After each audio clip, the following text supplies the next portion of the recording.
from Vermont. Senator Sanders, thanks very much for joining us. My pleasure. You say you cannot support the president's proposed legislation in its current form. Those are the words you used. Why?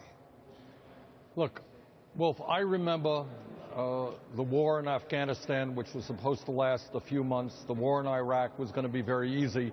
We were in those countries for over 10 years. We have lost close to 7,000 brave men and women. The country has spent trillions of dollars. At the end of the day, if ISIS is going to be defeated, and this is a brutal, horrible organization that needs to be defeated, it is going to have to be defeated by the Muslim nations in the region. Saudi Arabia has the fourth largest defense budget in the world. You got billionaire families in Qatar, in the UAE. They have got to be increasingly involved in providing security in their region. The U.S. can be supportive. Western Europe can be supportive, but they're going to have to do the hard work.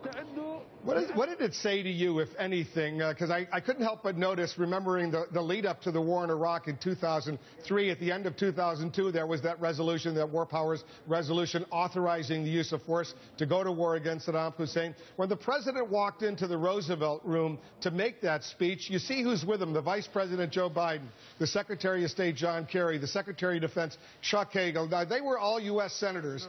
At the end of 2002, they all voted in favor of that war authorization. You opposed it at the time. What does it say to you, the president surrounded by men who supported going to war at that time? Look, I think the president is doing everything that he can in trying to defeat ISIS.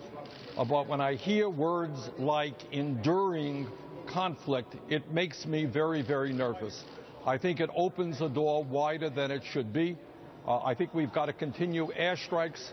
I think we've got to use special operations when we can. But I do not want to see a never-ending quagmire in the Middle East where our troops die, come back with terrible illnesses, and we end up spending trillions of dollars. Once again, this war is a battle for the soul of Islam. And it's going to have to be the Muslim countries who are stepping up. These are billionaire families all over that region. They've got to get their hands dirty. They've got to get their troops on the ground. They've got to win that war with our support. We cannot be leading the effort. Well, when the White House says, and you just heard the White House Press Secretary Josh Earnest tell our own White House correspondent Jim Acosta that the president wants this language to be, in his words, intentionally fuzzy, F-U-Z-Z-Y. What does that say to you? Well, it says that the president and I have a disagreement on this issue and the language, and I will work very hard to try to change that language. Specifically, what do you want to change?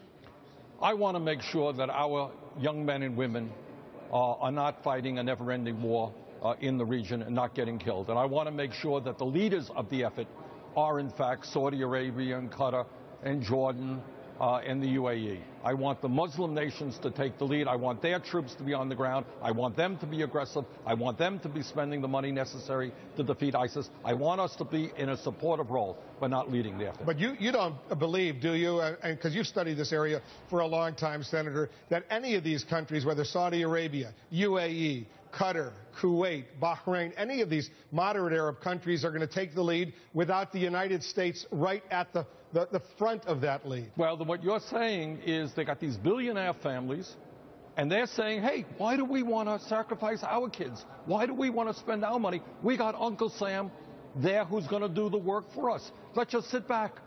American troops will take out ISIS. I disagree with that philosophy. I think they got to jump in. We support them. And I believe that strongly. All right, I want you to stand by. We have much more to discuss. Senator Bernie Sanders is with us. We're talking about the president's proposal. He's seeking war powers authorization for 3 years to fight ISIS, to launch this war, to continue the war, and potentially expand the war in Iraq and Syria. Stay with us, much more right after this.